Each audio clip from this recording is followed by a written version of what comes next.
अस्सलाम वालेकुम वरहमतुल्लाह। अल्हम्दुलिल्लाहि रब्बिल आलमीन वस्सलातु वस्सलामु अला रसूलिल अमीन रब्बि इश्रह ली सदरी व यस्सिर ली अमरी वहलुल उक़दतम मिन लिसानी यफ़क़हू क़ौली। बैच नंबर 14 है और लेक्चर नंबर 7 है। सबको आवाज़ आ रही है? सबको आवाज़ पहुँच रही है भी? Yes, sir. Yes, sir.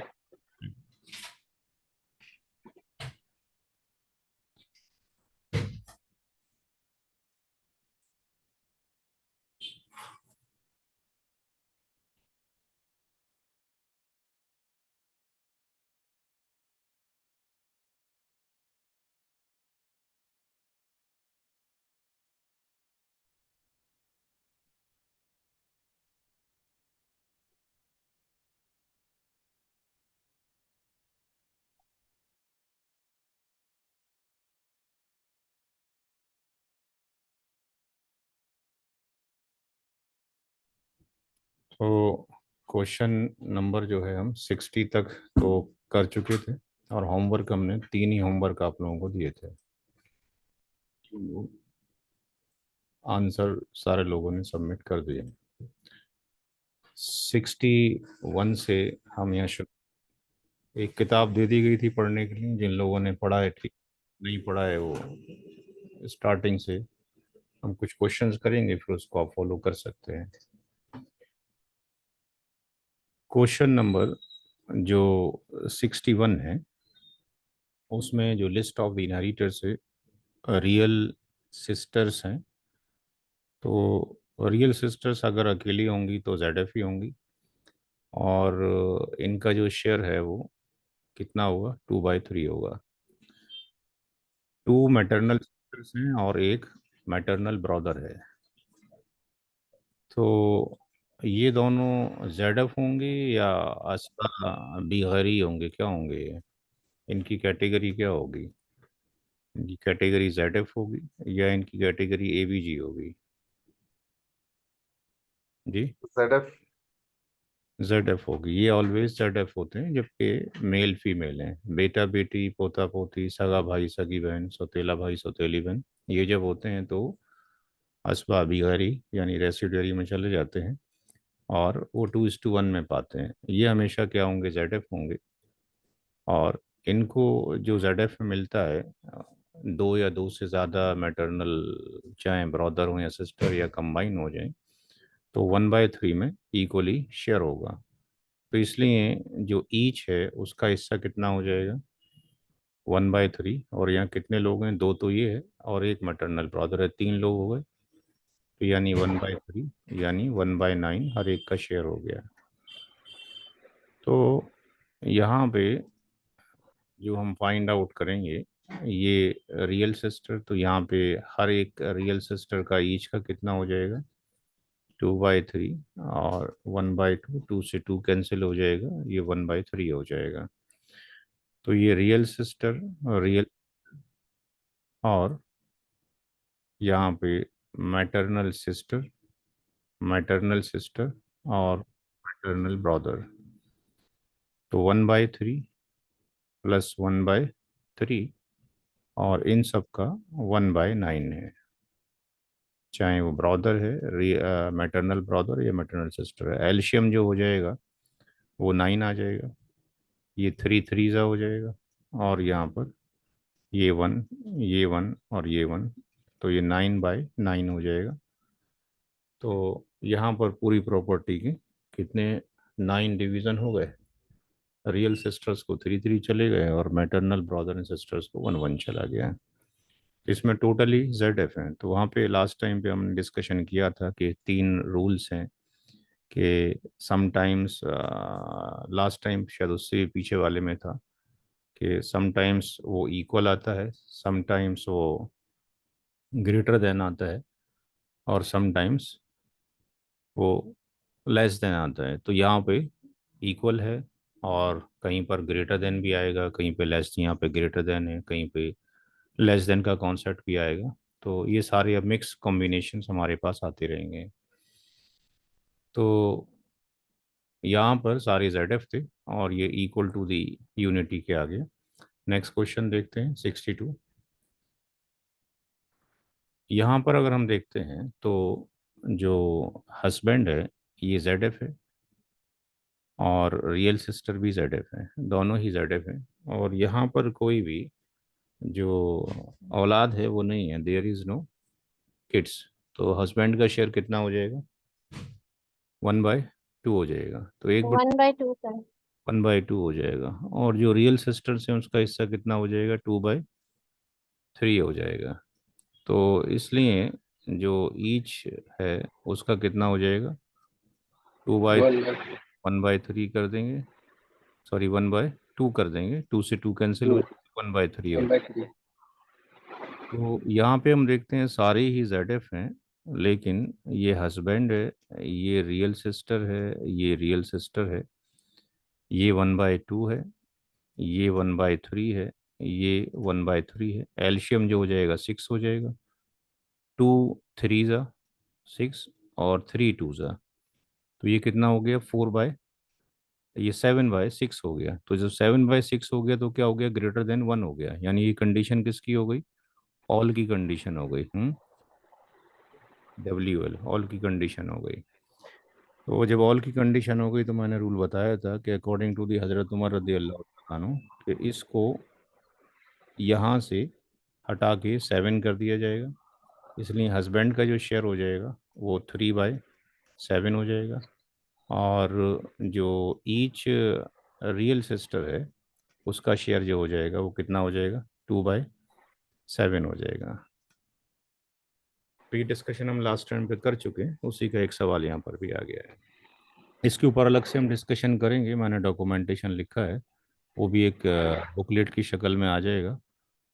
डिस्ट्री भी है आपके पास, percentage of decrease and percentage of increase in case of the all and रद। तो ये अलग से मैथमेटिकल कैलकुलेशन में हम देखेंगे कि किसी का अगर घटा है तो वो दोनों ही का इक्वल रेशियो में माइनस होगा, और अगर किसी का इंक्रीज हुआ है तो दोनों दोनों का इक्वल रेशियो में ही प्लस होगा। किसी का माइक खुला है उसको बंद कर लें, पीछे से डिस्टरबेंस आ रही है।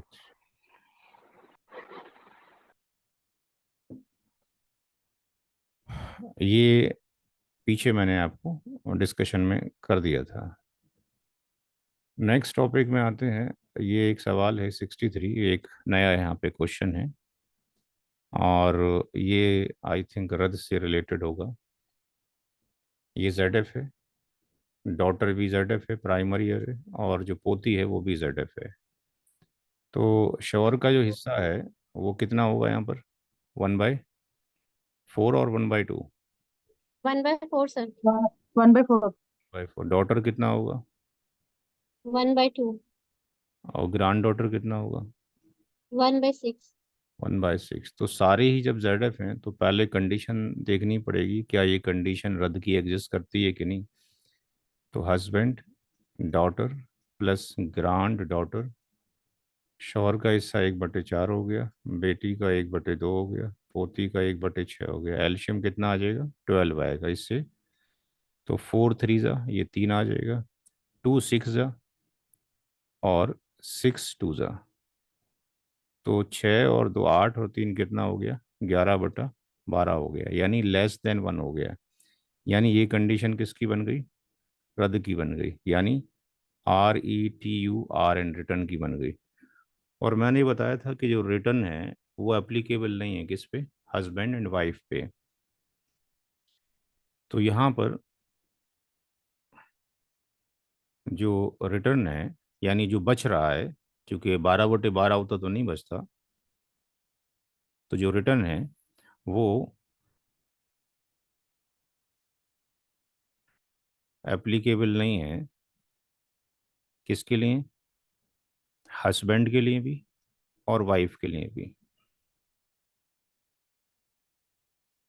तो क्या करना पड़ेगा कि इसका प्रोसीजर टोटल दूसरा हो जाएगा। तो दूसरा प्रोसीजर में क्या करना पड़ेगा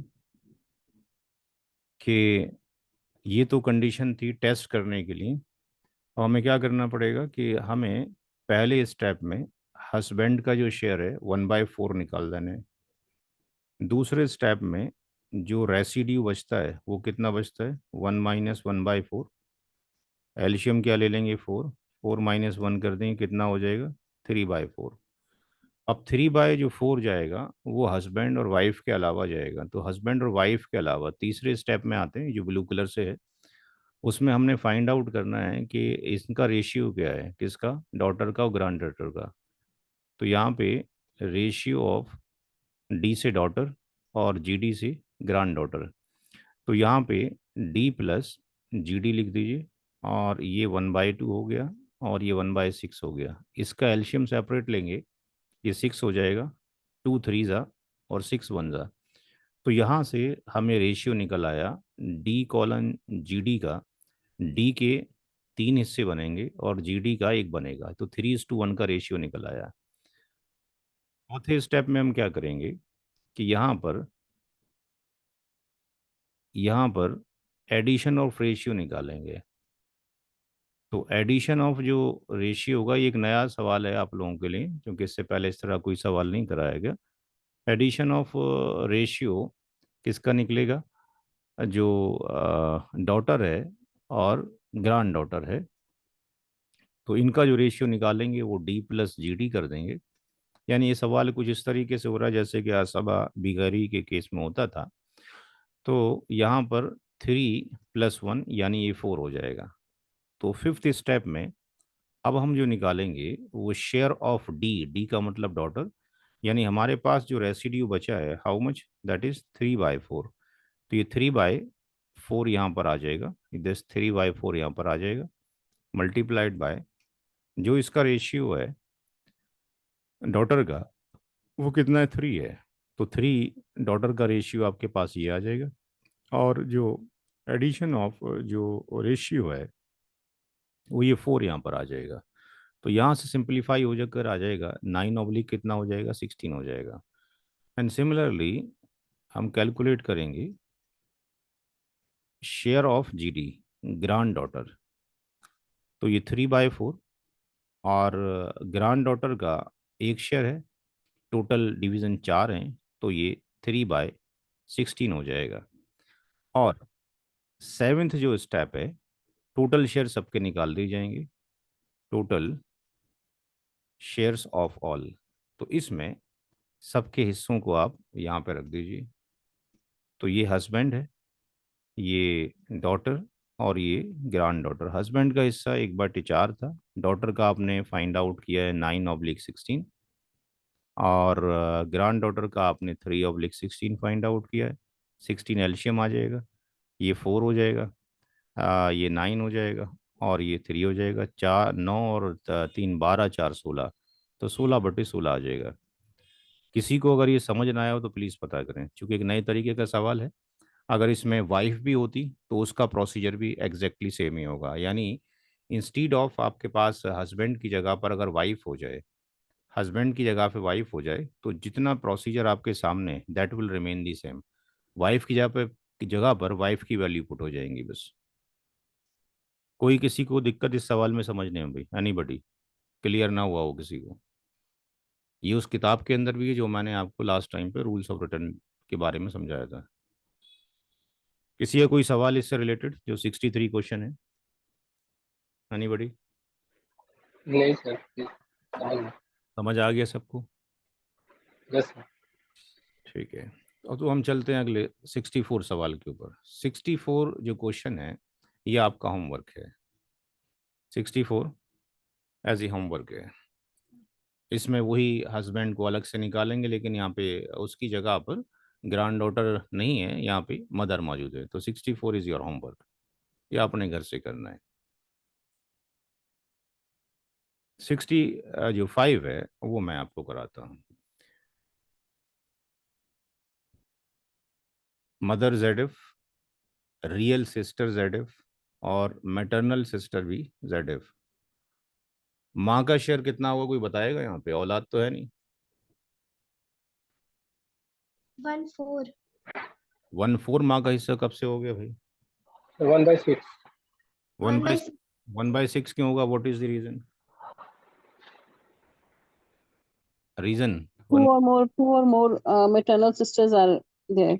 ठीक है, तो ये 1/6 हो रहा है ड्यू टू आपके पास, Maternal. जो आपके पास मल्टीपल ब्रदर एंड सिस्टर हो गए हैं।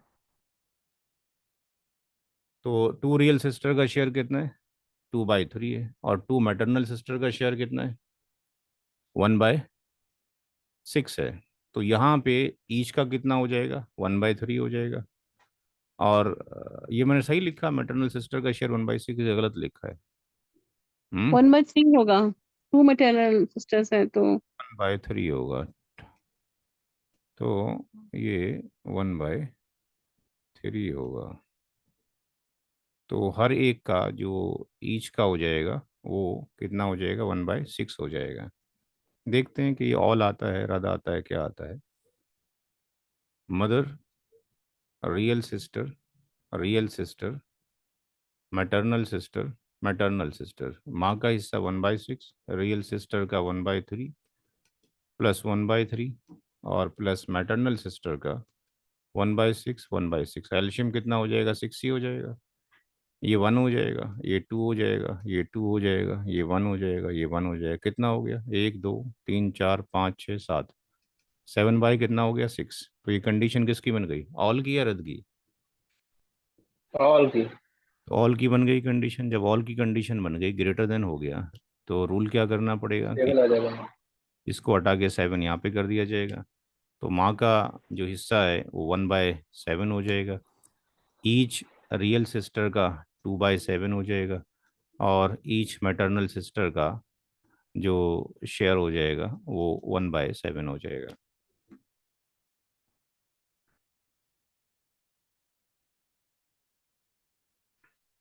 क्वेश्चन नंबर 66, ये होमवर्क है। इसमें फादर की कैटेगरी क्या होगी? कोई बताएगा? ये होमवर्क है जी भाई। फादर की कैटेगरी क्या होगी? A ABN sir. और कोई बताएगा भाई? Category of the father. ZF plus ABN. ZF plus ABN। चूंकि जब फीमेल होती है औलाद में, तो ABN भी जाएगा और ZF भी जाएगा। ZF तो दोनों ही केस में जाना है, मेल फीमेल में। जब औलाद ना हो कोई भी तो ABN होता है फादर है। तो ये होमवर्क करना है अपने 66। 2 होमवर्क हो गए हैं। 67 भी आपने होमवर्क करना है।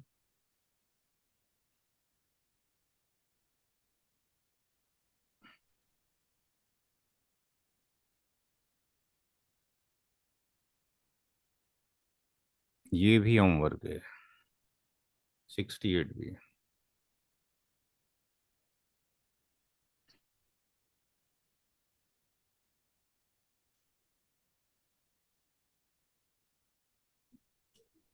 Sixty nine, 2/3, 1/6, 69।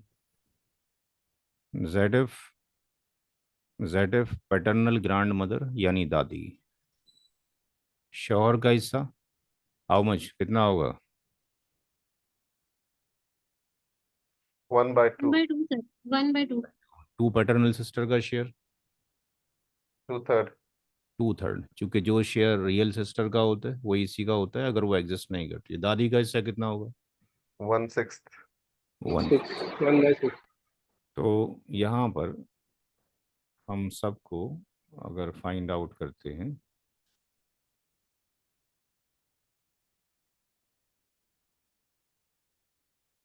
Husband plus PS plus PS paternal sister और PGM दादी। तो यहाँ पे इसका हिस्सा तो 1/2 हो गया। और ये कितना हो गया? 1/3 हो गया और एक पैटर्नल सिस्टर का। और दादी का 1/6 हो गया। एल्शियम कितना हो जाएगा? 6 हो जाएगा। ये 2 3 हो गया और ये 3 2 और ये 1 हो गया। ये कितना हो गया? 5 6 और 3 8/6. 8/6। तो ये भी कंडीशन किसकी हो गई? ग्रेटर All की. ऑल की कंडीशन हो गई। तो यहाँ पे हस्बैंड का जो शेयर जाएगा यहाँ पे 8 हो जाएगा, 8 यहाँ पे कैरी हो जाएगा, 3/8 हस्बैंड को मिल जाएगा, हर एक पैटर्नल सिस्टर का 2/8 हो जाएगा, और दादी का जो हो जाएगा वो कितना हो जाएगा, 1/8 हो जाएगा, यानी पीजीएम का कितना हो जाएगा, वो 1/8 हो जाएगा।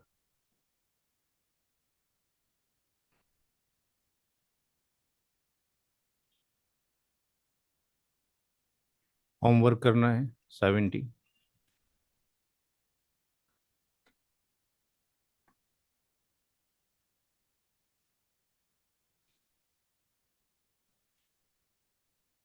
ये क्वेश्चन मैं कराता हूँ।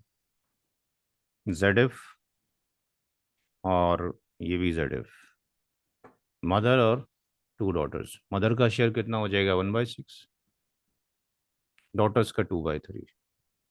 तो अगर यहाँ पे हम देखते हैं तो मदर प्लस डॉटर 1/6 ये हो गया, हर एक डॉटर का 1/3 हो जाएगा, चूंकि 2 है, ये 6 हो जाएगा, और ये 1, ये 2, और ये 2, ये कितना हो गया, 5/6 हो गया। ये लेस देन क्या हो गया, 1 हो गया, यानी ये कंडीशन रद्द की हो गई। लेकिन इस वाले केस में क्या हस्बैंड मौजूद है, आंसर इज नो। क्या वाइफ मौजूद है, आंसर इज नो। तो इस सवाल को फर्दर प्रोसीड करने की ज़रूरत नहीं है, ये सवाल यहीं पर स्टॉप हो जाएगा। ये 5 जो है ये यहाँ पर आ जाएगा, और जो मदर का जो शेयर है वो कितना हो जाएगा, 1/5 हो जाएगा, और हर एक डॉटर का कितना हो जाएगा, 2/5 हो जाएगा। अगर हस्बैंड और वाइफ एग्जिस्ट करते हैं तो फिर वो जो प्रोसीजर हमने अभी किया था बड़ा सा, तो वो फॉलो करना पड़ता है। ये होमवर्क है, इसमें 4 डॉटर हैं।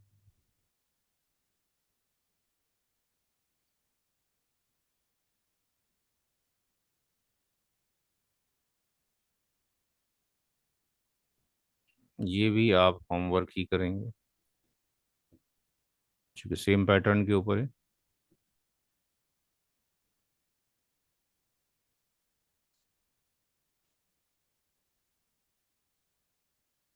इसको भी आप होमवर्क रखेंगे।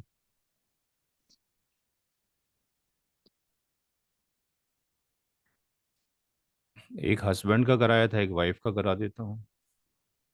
ZF ZF ZF, वाइफ 1/8, चूंकि औलाद मौजूद है, इसका 1/2, इसका 1/6। तो अगर हम यहाँ पे wife plus daughter plus grand daughter लिखते हैं तो ये 1/8 है, ये 1/2 है, और ये 1/6 है। एल्शियम कितना हो जाएगा, 24 से खत्म हो आएगा। 24। ये 3 हो गया, ये 12 हो गया, और ये 4 हो गया। तो 12 4 16 3 19/24, यानी लेस देन 1, यानी कंडीशन किसकी हो गई, रद्द की हो गई। वाइफ एग्जिस्ट करती है, इसलिए कैलकुलेशन प्रोसीजर दोबारा प्रोसीड किया जाएगा। पहले स्टेप में वाइफ का शेयर निकाल दीजिए 1/8। तो बाकी लोगों के लिए जो आर बचता है, रेसिड्यू बचता है, 1 - 1/8, यानी कितना आ जाएगा, 7/8 आ जाएगा। उसके बाद तीसरे स्टेप में हम निकालेंगे रेशियो ऑफ डॉटर एंड किसका, जीडी का। तो ये 1 बाय कितना हो जाएगा, 2 हो जाएगा, ये 1/6 हो जाएगा, 6 एलसीएम आ जाएगा, ये 3 और ये 1, यानी इनका रेशियो जो हो गया वो D:GD = 3:1, इनका ये रेशियो आ गया। फोर्थ स्टेप में एडिशन ऑफ रेशियो करेंगे। एडिशन ऑफ जब आप रेशियो करेंगे तो एडिशन ऑफ रेशियो में D+GD करेंगे, तो यहाँ पर 3+1 करेंगे, यानी इनका एडिशन ऑफ रेशियो कितना आ जाएगा, 4 आ जाएगा। फिफ्थ स्टेप में आप निकालेंगे शेयर ऑफ डॉटर, तो आर की वैल्यू, और यहाँ पर रेशियो ऑफ डॉटर लिखेंगे। यहाँ पे एडिशन ऑफ रेशियो हो जाएगा, एडिशन ऑफ रेशियो हो जाएगा। ये जो वैल्यू थी 7/8, ये वैल्यू यहाँ पर आ जाएगी, और उसके बाद रेशियो ऑफ डॉटर ये 3 आ जाएगा, और एडिशन ऑफ रेशियो ये 4 आ जाएगा। तो ये डिवाइड तो किसी से हो नहीं सकता, आई थिंक कहीं कहीं से डिवाइड नहीं हो रहा है। ऊपर कितना हो जाएगा 21, नीचे कितना हो जाएगा 32। स्टेप नंबर जो 6 है उसमें हम शेयर ऑफ जीडी निकालेंगे, तो 7/8 होगा, और जो जीडी है उसका शेयर 1 है, और टोटल शेयर कितने हैं, ये 4 हैं, तो ये 7 बाई कितना आ जाएगा 32 आ जाएगा। और जो फाइनल आंसर होगा step 7, share of all inheritors, share of all हो जाएगा। यहाँ पे आप हस्बैंड नहीं वाइफ को रखेंगे, यहाँ पर आप वाइफ को रखेंगे, प्लस डॉटर को रखेंगे, प्लस जीडी को रखेंगे। वाइफ 1/8, डॉटर 21/32, और जीडी 7/32। तो एलसीएम कितना आ जाएगा 32 आ जाएगा, ये 4 हो जाएगा, और ये 21 हो जाएगा, और ये 7 हो जाएगा। तो 21 और 7 28, और 4 हो जाएगा 32/32। तो इस तरह का एक हस्बैंड का भी कर लिया और हमने वाइफ का भी कर लिया। तो आई थिंक इसमें भी कोई इशू नहीं होना चाहिए, जैसे वो था वैसे ही यहाँ पर था। होमवर्क के कितने सवाल हो गए, कितने क्वेश्चन हो गए होमवर्क के? 1 2 3 4 8। 8 हो गए, तो आई थिंक मेरे ख्याल से काफ़ी है। 8 क्वेश्चन होमवर्क के काफ़ी हैं। एक और ले लीजिए होमवर्क, ये काफ़ी, बस 9 होमवर्क के हो गए। अब डिस्कशन करेंगे उसका, जो एक सवाल अब्दुल लतीफ़ साहब ने, आई थिंक लतीफ़ साहब ने पूछा था, किसने पूछा था? जी मैंने लतीफ। हाँ हाँ, तो क्वेश्चन ये था कि किसी शख्स की अगर डेथ हो जाती है, तो एक प्रोसीजर तो ये था कि उसका फनरल एक्सपेंस किया जाए, दूसरा था कर्ज की अदायगी की जाए, तीसरा था उसका विल का इम्प्लीमेंटेशन किया जाए। विल जब निकलेगी तो कफन दफन और कर्ज के अमाउंट को माइनस करने के बाद जो बचेगा उस पर 1/3 अप्लाई होगी। और फोर्थ ये था कि वो जो है इनहेरिटेंस का डिस्ट्रीब्यूशन होगा। तो अब यहाँ पर क्वेश्चन ये था कि भाई ऐसा हो सकता है कि उसकी जो प्रॉपर्टी है, उसका जो पूरा स्टेट है, उसकी जो मालियत है वो कम की हो और कर्ज उसके ऊपर ज़्यादा का हो, तो क्या किया जाए, राइट? यही क्वेश्चन था भाई। जी बिल्कुल। हाँ, तो इसमें स्कॉलर का जो प्रीव्यू है वो ये है कि अगर तीनों एक्सपेंस निकालने के बाद इनहेरिटेंस अमाउंट बचता है तो वो कौन लेता है? हम्म तीन तीनों एक्सपेंसेस निकालने के निकालने बाद के बाद जो अमाउंट बचता है इनहेरिटेंस अमाउंट, उसको कौन लेता है? और उसके वारिस। वारिस। वारिस लेते हैं। तो वारिस अगर फायदे के में अगर आपके पास शेयरर हैं, तो स्कॉलर ये कहते हैं ऐसा क्यों नहीं हो सकता कि जब उसका बाप या उसकी माँ कर्जदार मरी है तो कर्ज उन वारिसीन को अदा करना चाहिए कि नहीं करना चाहिए? क्या ख्याल है? हम्म करना चाहिए। करना चाहिए। तो लॉ तो ये कहता है कि अगर आप ले सकते हैं तो आपको देना भी चाहिए।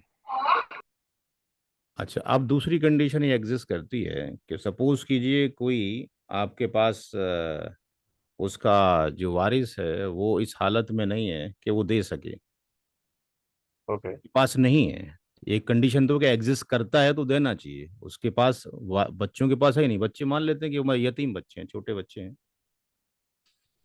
तो यतीम तो बड़े भी होते हैं। तो अगर कंडीशन ऐसी है कि अगर वो उनके पास एग्जिस्ट नहीं करता है, तो स्कॉलर ये कहते हैं कि जो भी अमाउंट उसका बचा है, हम क्या करेंगे कि जैसे अभी अभी हम रेशियो निकाल रहे थे, देख रहे थे 3:1 2:1। तो अगर किसी ने जो है कर्ज अगर लिया, वो अगर 3 लाख रुपए का कर्ज है, और मरने वाले के पास 30,000 रुपए, तो क्या करना चाहिए? मरने वाले ने केवल 30,000 रुपए छोड़े हैं, कर्ज कितने का लिया था? तीन तीन लाख लाख रुपए का। तो अब हम क्या करेंगे कि जो लोग थे, हम ये देखेंगे कि किसी कैंडिडेट ने उसको जो 3 लाख दिए थे उसमें से एक कैंडिडेट ने 2 लाख रुपए दिए थे, ए ने, और बी कैंडिडेट ने उसको 1 लाख रुपए दिया था। तो इनका रेशियो क्या बन रहा है? 2:2। कितना बन रहा है? 2:1। ओके तो इनका एडिशन ऑफ रेशियो क्या बन रहा है? 3। तो चूंकि मरने वाले का के पास कुछ है ही नहीं, तो वो कर्ज में डूब गया, डेथ हो गई, अब उसके पास केवल 30,000 रुपये बचा है। तो इस 30,000 को 3 से डिवाइड कर दें। एक शेयर कितना आया? 10K का आया। इस कैंडिडेट को कितना दे दें? 20K दे दें, और इसको कितना दे दें? 10K दे दें। इसके अलावा कोई और सोल्यूशन नहीं है, जब कोई देने वाला ही नहीं है तो। बात समझ में आ रही है? ओके और कोई सवाल किसी का भाई? अगर वारिसीन के पास है तो उनको देना चाहिए, और अगर नहीं है तो जिसके पास था वो इसी में से होगा। और अब यहाँ पे एक रूल और भी आता है कि अगर मरने वाले ने वसीयत की होगी तो क्या वसीयत इंप्लीमेंट होगी? अब नहीं, बिल्कुल नहीं। क्योंकि बचे ही नहीं है। कर्ज के बाद अगर बचता तो वसीयत का इम्प्लीमेंटेशन होता। तो आई थिंक आज के लिए इतना काफी है। ठीक, थैंक यू। चलिए होमवर्क कीजिए, काफी होमवर्क हो गया है। और जो किताब थी रद्द वाली उसको आप फॉलो करते रहिए धीरे धीरे, 2-2 क्वेश्चन करके, 3-3 क्वेश्चन करके। आपने जो भेजा था लतीफ़ साहब ने, मैंने पूरा देखा नहीं है चूंकि वक्त नहीं मिल पाता है। वक्त मिलेगा इंशाल्लाह, देखता हूँ। Sure sir. फिलहाल जो होमवर्क दिया गया उसको फोकस करें। अगले फ्राइडे इंशाल्लाह मुलाकात होगी। अस्सलाम वालेकुम वरहमतुल्लाह।